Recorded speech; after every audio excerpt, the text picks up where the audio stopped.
roses were living the dream. To you, my darling. No, to you. Until it all came crashing down. You got fired. Fired? On August 29th, stop. You stop! And see The Roses. Rated R. In theaters everywhere, August 29th. Entre obras do vizinho, viatura e ambulância no meu entorno, que eu digo que o capítulo 1 voltou para devolver um pouco de paz para vocês. Eu sei que quem gosta de livro ama esse podcast, então a gente está de volta. Peço só que vocês deem 5 estrelas, salvem, sigam o programa para não perder quando sai episódio novo. E aproveita, tem link aí embaixo para quem gostar do livro que eu vou ler. E link também para você se inscrever no nosso canal, porque a gente agora está no YouTube também, onde você pode assistir hoje, tem em vídeo, tá bom? Acalmando agora o coração, acalmando as viaturas e o trânsito, e vamos de ouvir. This episode is brought to you by LifeLock.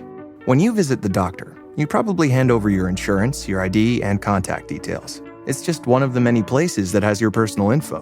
And if any of them accidentally expose it, you could be at risk for identity theft. LifeLock monitors millions of data points a second. If you become a victim, they'll fix it, guaranteed, or your money back. Save up to 40% your first year at LifeLock.com/podcast. Terms apply.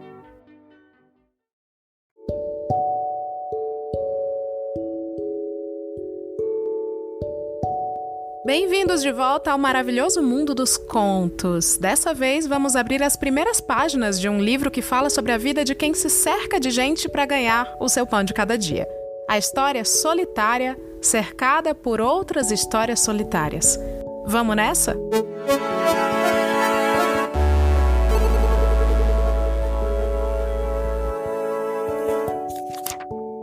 Manual da Faxineira. Capítulo 1. Lavanderia Angels.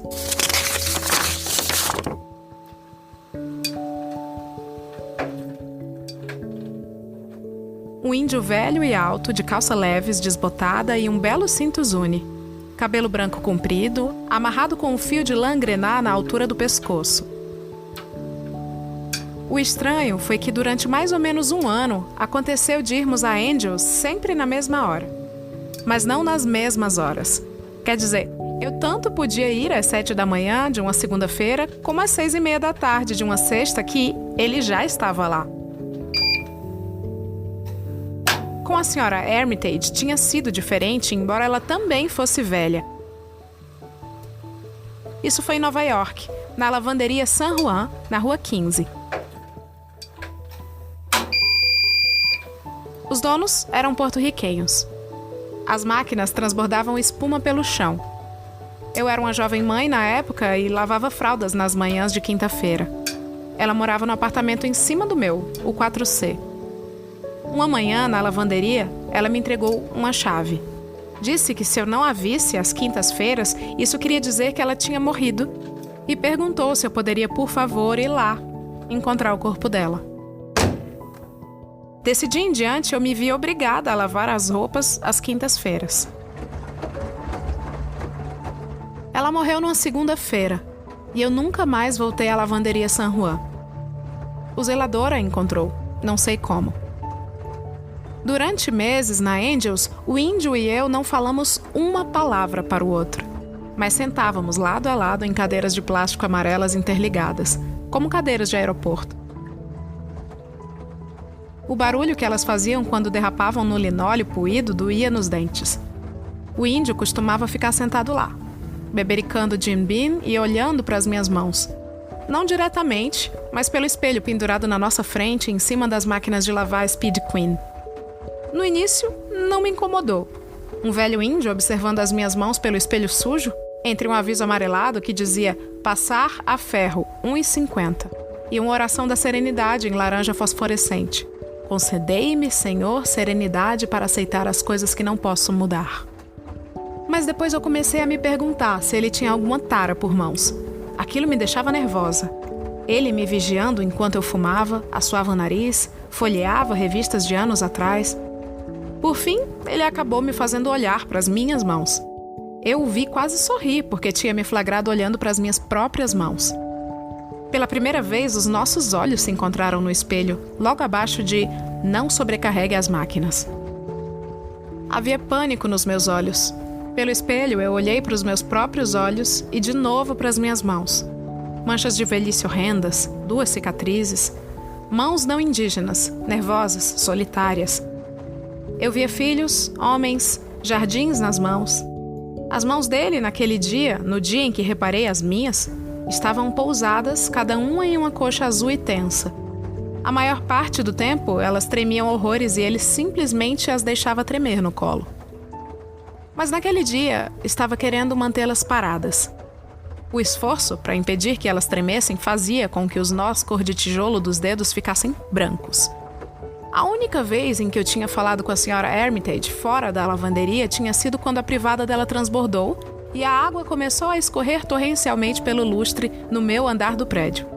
As luzes continuaram acesas e a água esguichava arco-íris por cada uma delas.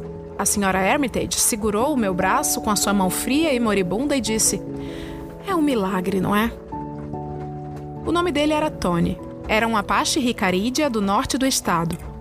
Um dia, eu não o tinha visto, mas já sabia que a mão elegante que pousou no meu ombro era dele. Ele me deu 3 moedas de 10 centavos. Eu não entendi, quase disse obrigada, mas depois eu percebi que ele estava trêmulo demais para conseguir pôr a secadora para funcionar. Sóbrio é difícil. Você tem que girar o seletor com uma das mãos, enfiar a moeda com a outra, empurrar o êmbolo para dentro, depois girar o seletor de volta para enfiar a moeda seguinte. Ele voltou mais tarde, bêbado, exatamente na hora em que as suas roupas estavam começando a cair moles e secas. Não conseguiu abrir a porta da secadora e desmaiou na cadeira mesmo. Eu dobrava as minhas roupas, que estavam secas. Angel e eu levamos Tony para o chão da sala de passar, quente. Angel é o responsável por todas as orações e lemas dos AA espalhados pela lavanderia. Não pense e não beba. Angel pôs uma meia molhada e fria na testa de Tony e se ajoelhou ao lado dele. Irmão, acredite, eu já passei por isso. Já tive aí nessa sarjeta onde você está. Eu sei exatamente como você se sente. Tony não abriu os olhos. Quem diz que sabe exatamente como outra pessoa se sente é um idiota. A lavanderia Angels ficava em Albuquerque, no Novo México, Rua 4. Oficinas chechelentas e ferros velhos, lojas de artigos de segunda mão com cáteres do exército, caixas de meias sem par, edições de 1940 de Good Hygiene, armazéns de cereais e motéis para amantes, bêbados e velhas com cabelos tingidos com rena que lavam roupa na Angels. Noivas ticanas adolescentes vão na Angels. Toalhas, baby dolls cor-de-rosa, calcinhas de biquínis que dizem quinta-feira. Os maridos usam macacões azuis com nomes escritos em letras cursiva no bolso. Gosto de ficar esperando para ver os nomes que aparecem na imagem espelhada das secadoras. Tina, Corky, Junior. Viajantes lavam roupa na Angels. Colchonetes sujos e cadeirinhas de bebê enferrujadas, amarradas em capotas de buíques velhos e amassados. Os reservatórios de óleo vazam. As bolsas de lona de água vazam. As máquinas de lavar vazam. Os homens ficam sentados, dentro dos carros, sem camisa, e amassam latas de cerveja vazias. Mas quem mais lava roupa na Angels são os índios. Índios pueblos de San Felipe, Laguna e Sandia. Tony foi o único Apache que eu conheci, na lavanderia ou em qualquer outro lugar. Gosto de entortar um pouco os olhos e ficar vendo as secadoras cheias de roupas indígenas borrarem as cores vivas e rodopiantes. Roxo, laranja, vermelho, rosa. Eu lavo roupa na Angels. Não sei bem porquê, não é só por causa dos índios. Fica do outro lado da cidade, longe à beça de onde eu moro. A um quarteirão da minha casa tem a Campus, que tem ar-condicionado, soft rock ao fundo, revistas New Yorker, Cosmopolitan, MS. Esposas de doutorandos ou de professores universitários em início de carreira lavam roupa lá e compram barras de caramelo e Coca-Cola para os filhos. Como a maioria das lavanderias, a Campus tem um aviso que diz: é expressamente proibido tingir. Eu rodei a cidade inteira com uma colcha verde no porta-malas até encontrar a Angels.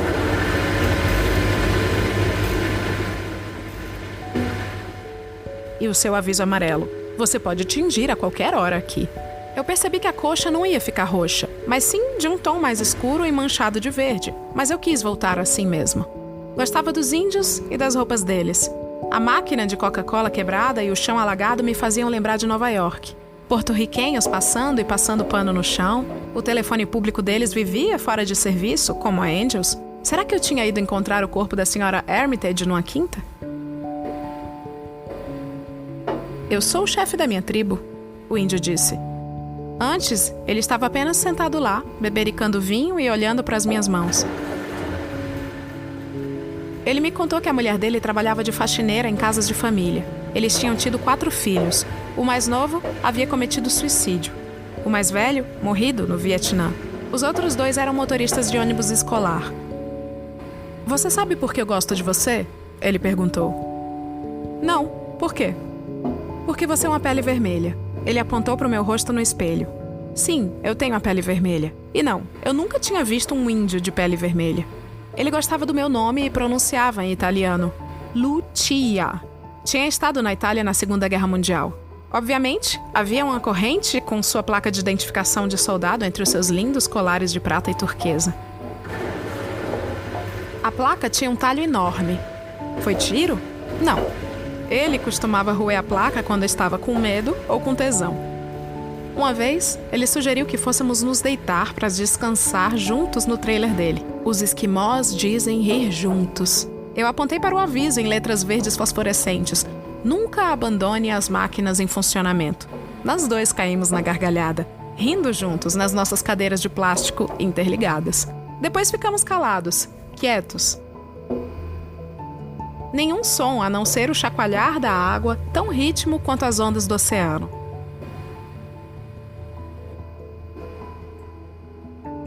Com sua mão de Buda, ele segurou a minha. Um trem passou.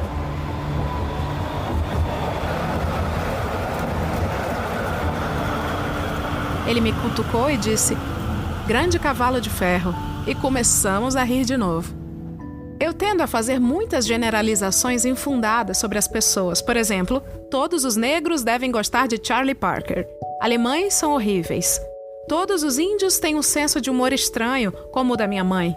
Uma das preferidas dela é a do sujeito que está abaixado, amarrando o sapato, e um desconhecido chega perto, dá um tapa nele e diz, você vive amarrando o sapato. Outra é de um garçom que está servindo fregueses, entorna a sopa no colo de um deles e diz, ih, entornei o caldo.